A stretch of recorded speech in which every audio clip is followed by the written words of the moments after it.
We do apologize for the delay on starting Person of Interest, but a few technical hitches which we have now overcome, and we are ready to begin. Well, it's time for us to have Person of Interest, and like I mentioned earlier on, it is none other than Dr. Shem Ochodo, who is a former member of parliament for Ragwe, but he's also an IT expert consulting not just for firms, but for governments as well, and that's in South Sudan and Rwanda. But also he is the Kenya Diaspora Alliance chair and has joined us this morning as a Person of Interest. Good morning, Daktari, and good to have you. Morning, Mike. Welcome. It's a pleasure to have you. Fantastic. Thank you. Now, thank you for joining us. And Dr. Shem Ochodo, as we begin, obviously yesterday was Jamhuri Day, and there was different celebrations taking place in diaspora.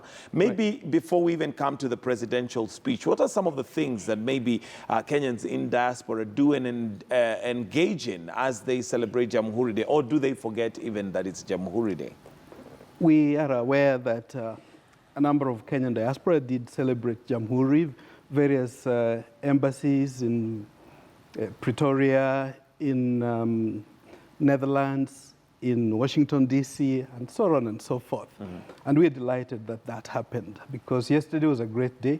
Kenyans remember what our heroes did to bring us where we're here. There were a lot of naysayers who thought Kenya would never be free. But I'm glad that the patriots fought hard and brought us freedom, and the freedom, 53rd freedom that we did enjoy yesterday. So there were diverse celebrations. Of course, I'm yet to get reports on what mainly transpired. But we've, together with the University of North Carolina, we've been undertaking a study over the past 9 months just to establish what is it that diaspora want to do in terms of public participation. What is turning out, although the actual report will be unveiled during convention, diaspora convention we have tomorrow. The finding is that the majority of Kenyans, there are a number who want to invest, there are a number who want to participate in education, and a number of other things. But the bulk majority want to be able to elect their leaders. Okay. And we'll come to that particular conference that's going to be taking place, and also the diaspora vote. But maybe just to get your thoughts on the president's speech yesterday, there was a lot of expectation that he was going to talk about corruption. But anyway, three main things stood out. There was foreign interference, which he claims that there's money already coming into the country. And there are some foreigners apparently who would like to have the elections interfered with. Number two was the ICC, and also other things that came up. But let's start with your thoughts on his speech yesterday. Well, it's by and large commendable, the speech, Excellency, the President made. In terms of foreign capital coming in, obviously the head of state has got instruments of intelligence that I wouldn't have. So I really don't know whether it's true or not. But what I would have an issue with is if this is being said to kind of stop or delay or reduce civic education or public education, then I would have an issue with that. But on the other hand, we also know our laws are very clear. Foreign funding of our elections, in terms of partisan funding of one side or the other, that's illegal, that's outlawed. But yes, my hope is that government is not trying to slow down civic education, because Kenyans, not only at home, but also abroad, need a lot of civic education. In terms of ICC, I think that's where I would not be on the same page, particularly having been one of those members of parliament who visited Hague as we were trying to join, was struggling to get Kenya to join. It would be short-termism to think of pulling out of the Hague now, because we do not know. Tomorrow we would have a rogue president.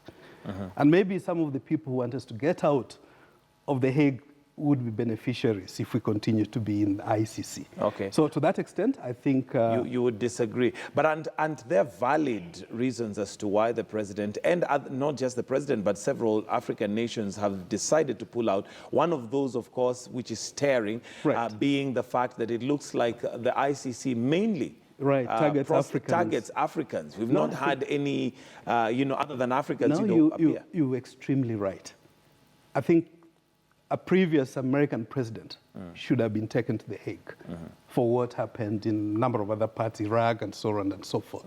So to that extent, I fully agree. But I don't think the solution would be getting out. The solution, in my view, would be improving on it. Take our space, the African space, because they are reasonably influential. and use that to improve on ICC. How about Africans now taking their space in another way, and that is by having governance structures that would deal with such rogue presidents or such rogue leaders? Are we not able to do that? No, that's also commendable. It's not a case of one size fits all. I think we've made tremendous progress in reforming the judiciary. The outgoing Chief Justice did a commendable job. And the current Honorable Chief Justice has already started on a very good footing. And personally, I have a lot of confidence in him being of the same faith. He made me feel very proud when he said that there are certain things he can't compromise. So I have a lot of confidence that Justice Maraga will continue to reform the judiciary the way it should. So that's a commendable process. But that notwithstanding, I think we are not out of the woods yet. So I think let's have both the Hague and then the local processes also going on. What, in your opinion, is keeping us from being out of the woods, especially now being one who deals with a lot of diaspora, and looking at how diaspora works in other countries? What is it that stops us as Kenya and as Africa as a continent to take ownership of our own leadership and whatever faults that we may have with our leaders? Thank you. Mike, this is something that we've agonized over for a while. And we came to the conclusion that 3 things are holding Kenya back. First, let me use the words of a Supreme Court judge who used to tell us that 3 Kenyan problems, but I'll paraphrase them. He used to tell us our problems are mediocrity, political expediency, and ethnic bigotry. But put another way, for me, the major problems, Kenyan problems, are impunity, corruption, and ukabila. If we can take care of those 3 dragons, if we can slay the dragons, then we'll be home and dry. I think those are what are holding Kenya back. As Kenya Diaspora Alliance, we're very keen to see a better Kenya for all, not just a few in our lifetime. That's our main mission, to work with Kenyans at home and outside the country to realize the better Kenya for all, a Kenya that's just, that's prosperous, that's united, that's peaceful, and so on, that's inclusive, not a Kenya that other people feel they don't belong to. That's our desire. So we looked at what roadmap would make that happen. We came to the conclusion, we looked at things like what ails Kenya. If we know what ails Kenya, what are the prescriptions? If we know the prescriptions, our forefathers must also have known the prescriptions. How come they didn't work? We came to the conclusion that they worked, but not all of them. Some worked, others didn't. But we thought of 4 pillars which would get Kenya out of the woods, having recognized the problems, because it's good to come also with solutions. Right. The first one is the youth, because I get very worried from the impressions I get of the thinking, the mindsets of our current millennials. We need to do quite a bit of that. And that is not just a Kenyan problem, it's a global issue when you look at millennials and the way they work and they operate. Yes, to an extent, yes, but for Kenya especially, for now that I'm talking about Kenya. And what's your issue with the millennials? I think that we need to instill in them ethics, integrity, the good things that they need to have.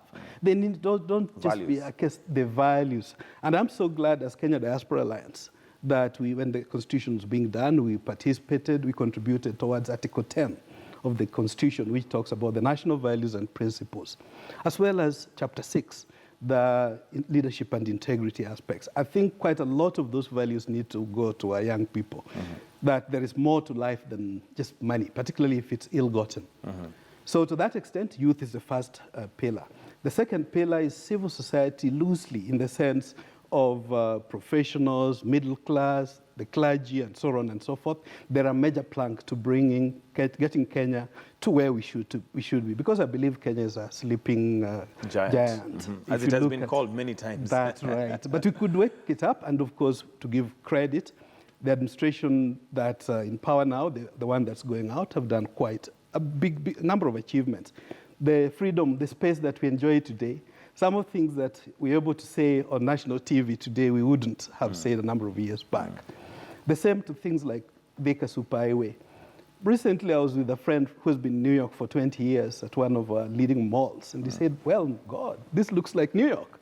So to that extent, I think we've made some strides. Okay. But maybe on that notion of thought, and this is where Kenyans sometimes find it difficult to comprehend. Right. It is true. We have the Thika Superhighway and many other highways that have been done. Right. We are living in an urban society where we have so many malls that are coming up. I mean, I was just trying to count them the other day. Right. And in Nairobi alone, I think there's upwards of 6 major big malls, which is good. But isn't this just appealing to a certain elite? Does that really address the Kenyan, Mwanjiko? No, you're very right. I fully agree. In fact, if I was to go a little deeper into our major problems, I would say one is, if I was to break them down, would be the disparity, the inequalities that we have. But then one looks back, what causes the inequality? So when I was talking of the 3 things, impunity, ukabila, and corruption. And corruption. Basically, those are the root causes. That's why we have these disparities we have. So yes, to that extent, we need to address the inequalities that we have in our societies. But having said that, even within mashinani, as we would call it, I think the devolution in our constitution, which is a major achievement as well, has done tremendous work. I should have mentioned that perhaps one of the biggest achievements in the past 10 or so years is the new constitution. I think it makes a whole lot of difference. Few would deny the fact that it's one of the best constitutions the world has. But I wanted to add, with permission, of course, unfortunately, we have also devolved corruption and so on and so forth. Right. And very often we talk of this problem only in the national platform. We forget what's happening in the counties, which is what affects most people, if you were to look at it that way. But of course, neither of the two is condoned. But I wanted to add that thirdly, the pillar is diaspora. This is a huge gold mine, and hopefully we can talk a little more about that in a moment. The last one is what I call loosely technovation. It's like cross-cutting. The M-Pesas, the FM radio stations, the TVs, the social media, and the whole aspect of what we can do with even things like M-Kura or M-Vote. Why do we have to go and walk 10 kilometers or even 50 kilometers in some places? I understand in Northeast and people go that far just to vote. Just to vote. So, but that could be done in 5 minutes or 10 minutes on a mobile phone. And there are these technologies that young Kenyans are already coming up with that can do that kind of thing very securely. Okay. So as a government and as a nation, 53 years on, do you think we have done as well as we should? And of course, there are those areas that we can say, yes, we have done well here and there. But again, what do we use as our benchmark? When we compare ourselves with the worst, we seem to be doing very well. When we compare ourselves with the best, we're not doing that well. You're very right. Actually, I feel more comfortable comparing ourselves with people we were with at the same level 50 years down the line. And some of these are places like Korea, like Malaysia, Singapore and so on and so forth. Take an example of Korea. Incidentally, I recently met a good friend from Korea who works in a former prime minister's, office and said, look, about 50, 60 years ago, Kenya gave us aid of $4 million, and we were very proud of that. Now, surely if we could be a donor, what we must ask is where did the rain start falling on us? If you look also at the per capita GDP, many would say that it's not the best way to judge ability. Just the same way people would say exams are not the best way to judge ability.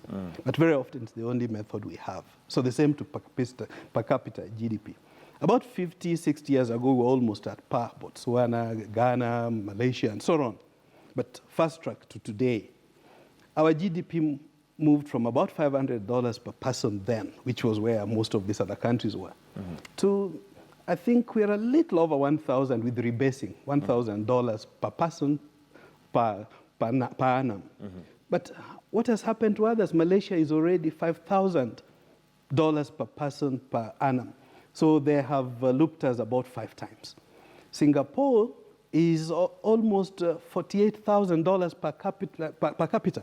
In that effect, it's, I think, if I'm not mistaken, one of the world's 4 or 5 richest countries. It's a tiny island country. You know, it's almost like Mombasa alone. So what Singapore generates, we could all generate from Mombasa. But this is not happening. So we must ask ourselves, where did the rain start beating us? Partly, I think it's those root 3 problems that I mentioned. If we tackle those problems, we are home and dry. Home and dry. And what do you think, in your opinion, makes us not able to overcome those challenges? Because when we listen to our politicians, Right. they say the right things. Right. However, when it comes to the actualization and implementation, Right. something goes wrong somewhere. Yeah, I think it's doublespeak. A lot of our politicians doublespeak. So it's And lack this of is on- goodwill? This is on both sides, I'm afraid to say. So whether it's And by both sides, you mean government and opposition? opposition, Okay. I think there's a lot of hypocrisy. And because take the government side, I think I like the idea of talking of national unity. But look at the structure of government. It doesn't reflect the same. Take the opposition, for example. They talk of they want free and fair elections, but they don't want free and fair nominations. So it's doublespeak. Within the individual parties? That's correct. So that's my concern. Our current leaderships on both sides have that problem of doublespeak and hypocrisy, which needs to be addressed. And it's the onus upon the Kenyan people to get the leadership right on track. How will the Kenyan people do that? Because given the structures that we have currently, Right. when you look at whether it's government or opposition, we have built our parties and ideologies, if we have any, Right. around tribal inclinations. And this is purely because of numbers. That's true. I really agree. A lot of education has to go into the people. And this is why I would have issues if we are trying to reduce rather than increase civic education and public education as well, and voter education, so to speak. But again, having said that, I could also just add that this is also where laws come in, because currently, and this is where I think I agree with the government, the president and the ruling party, they have been advocating for capping of campaign finance. I must say I'm a bit disappointed and surprised that the opposition, who should have been spearheading this, seem to be opposed to that. Obviously, currently, what I may have issue, and a lot of diaspora have issues with, are the amounts, the 4 billion, 5 billion, or whatever they are. Those crazy figures are what are in contention for us. But the fact that we need to cap the expenditure, the campaign financing is not in question.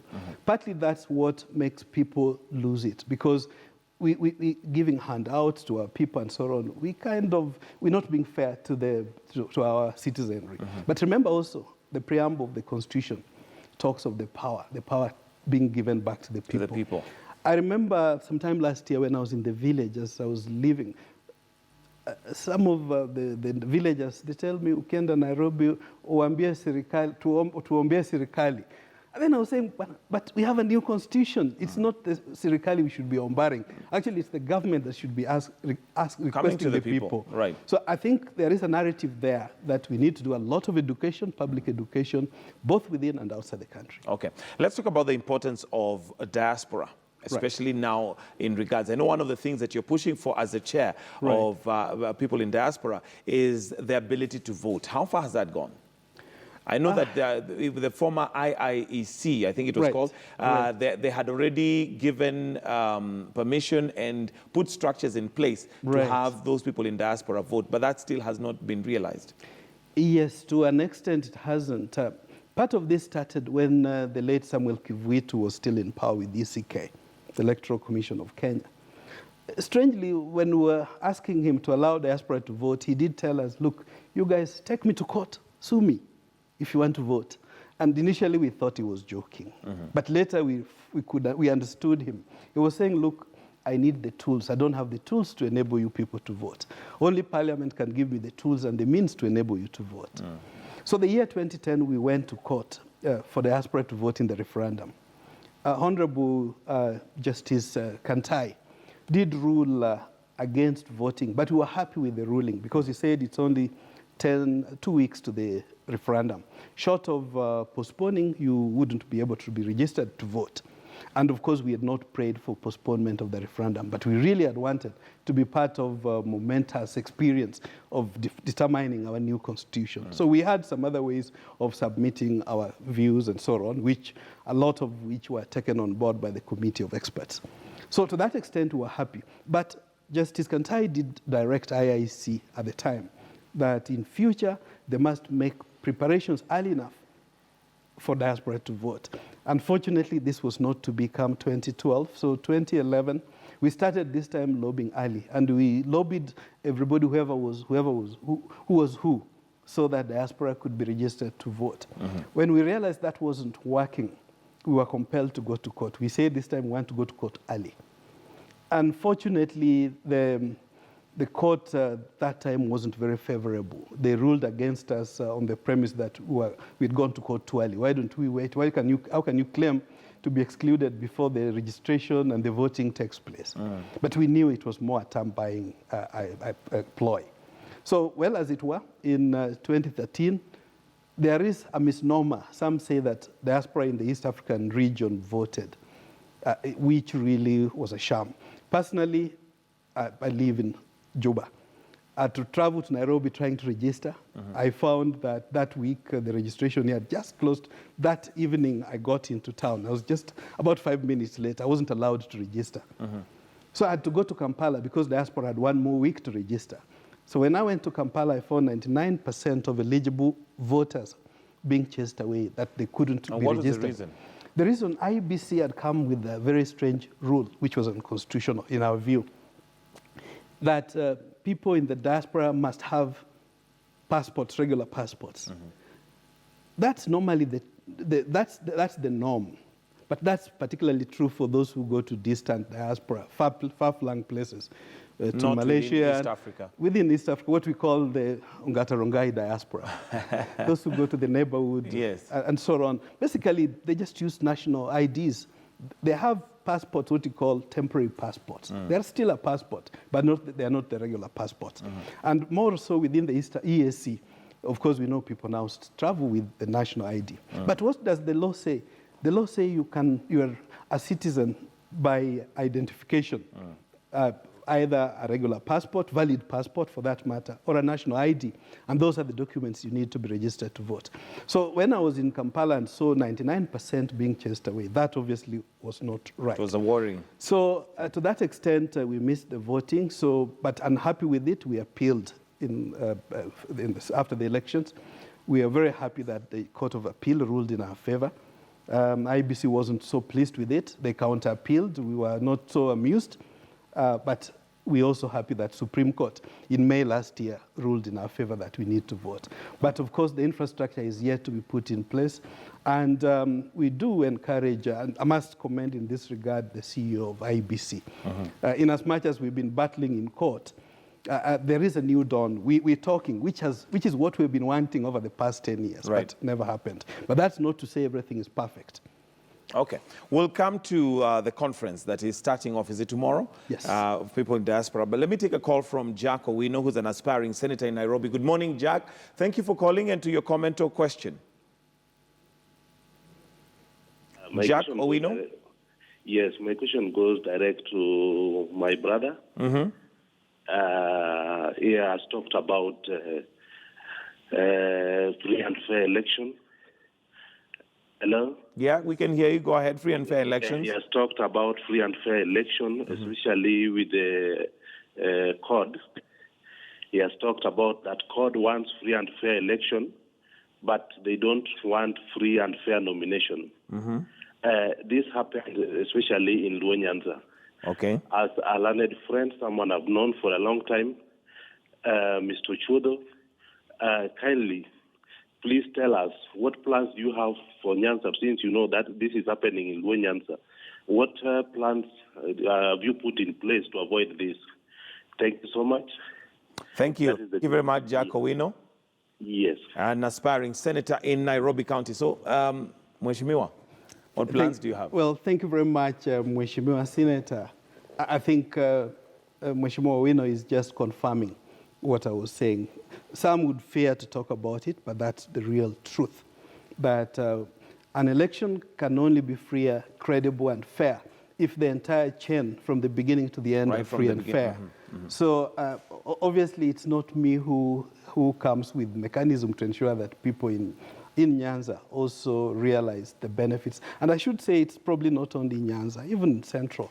There are, in the past, have been experiences where free nominations are not free and fair.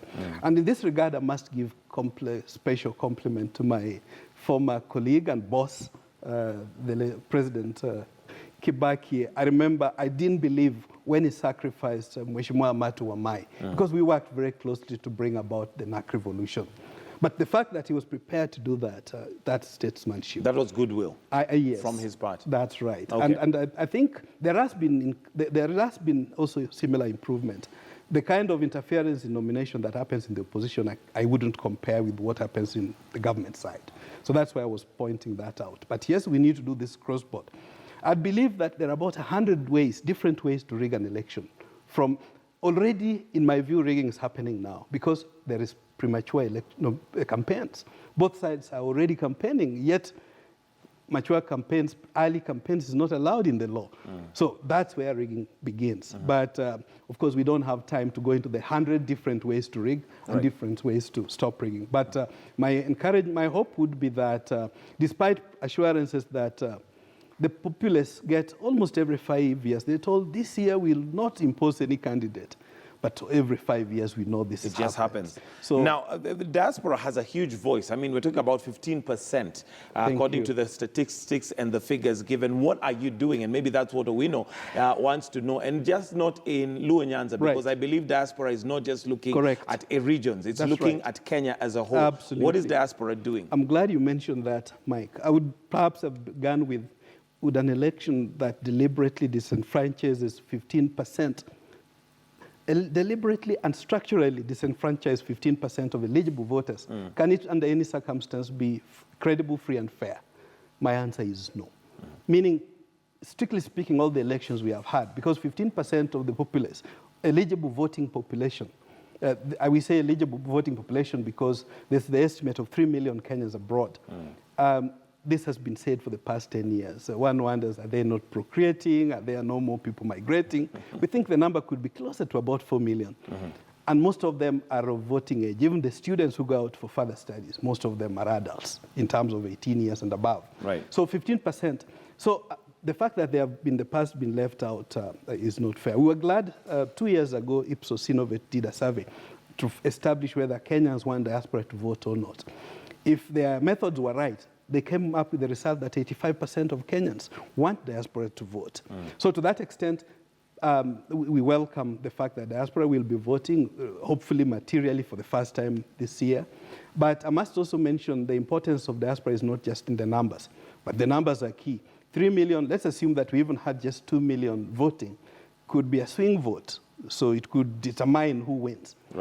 But without belaboring too much on that, diaspora is also more important perhaps in socioeconomics.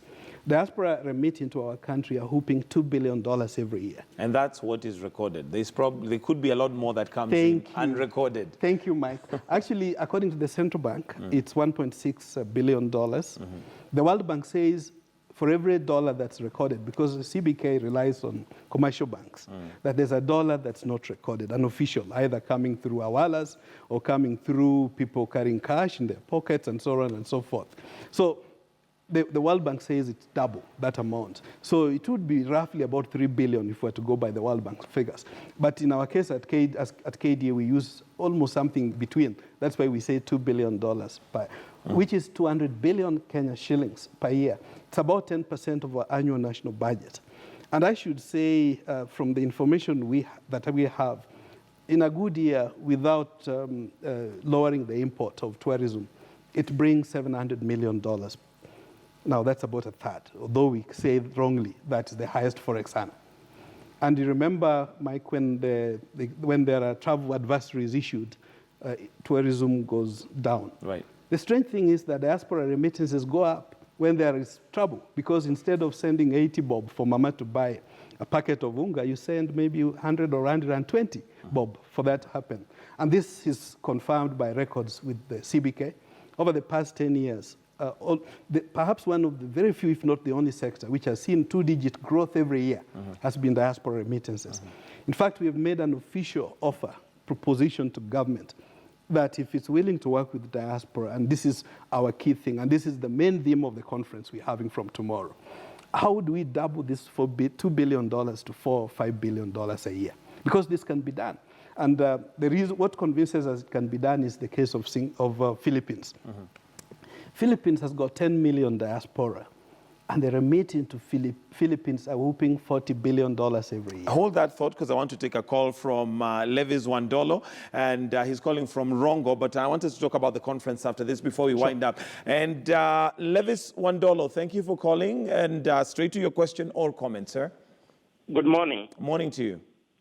Yes, I wanted to talk about the issue of nomination. Hello. Yeah, go ahead.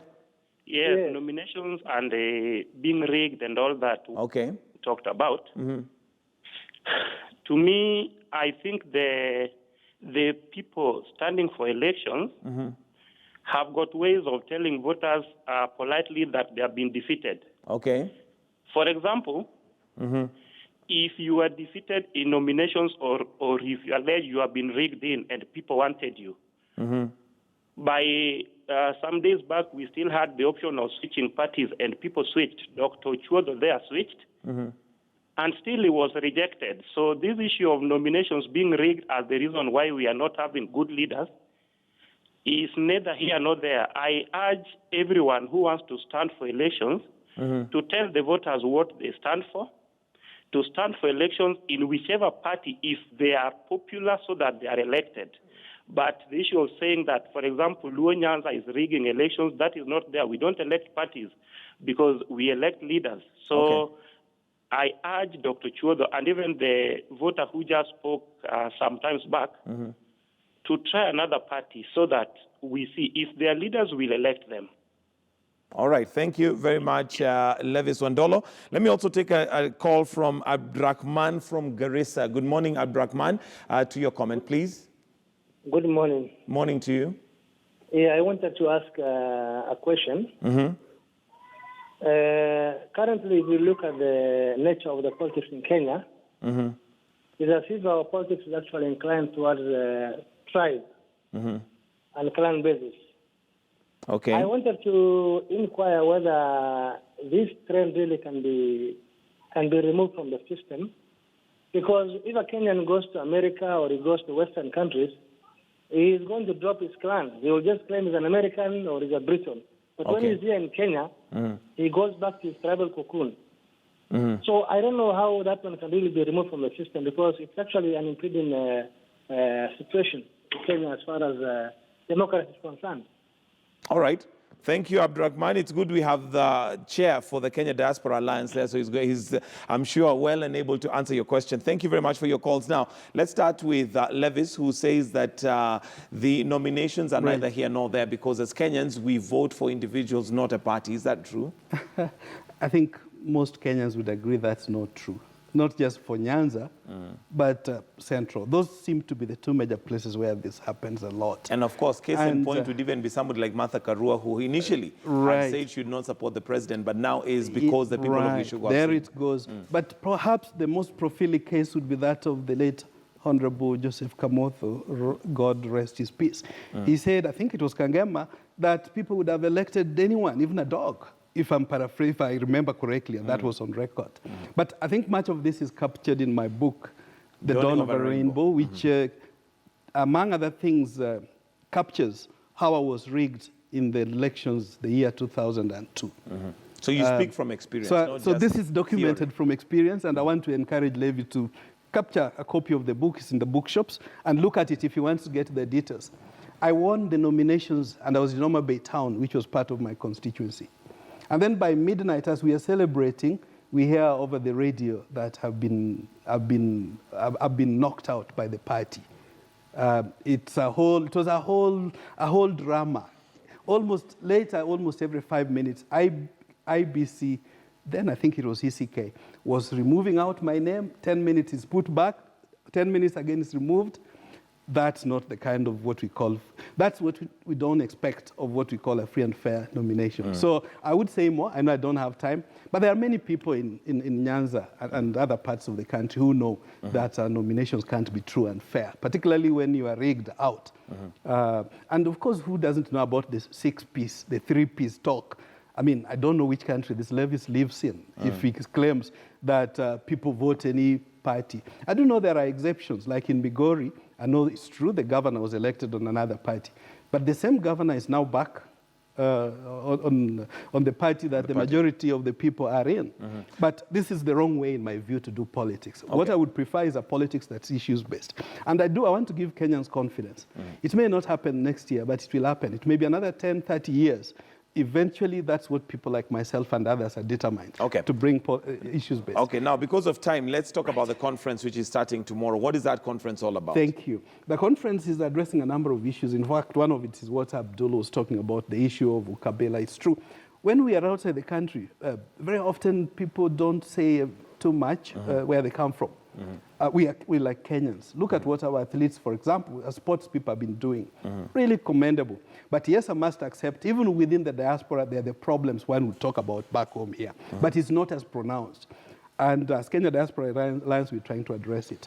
The convention tomorrow being opened by the Honorable Chief Justice, and with keynote speeches expected from Honorable Cabinet Secretary in charge of Public Service, Gender and Youth Affairs, among other eminent speakers.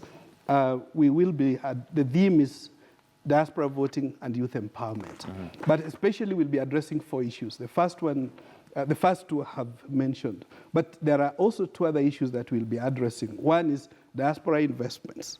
Because of this $2 billion, we're not sure how much of it is going into hard investments. A good portion would be going into upkeep for family.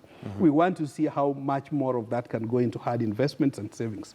We will also be addressing knowledge, talent, skill management.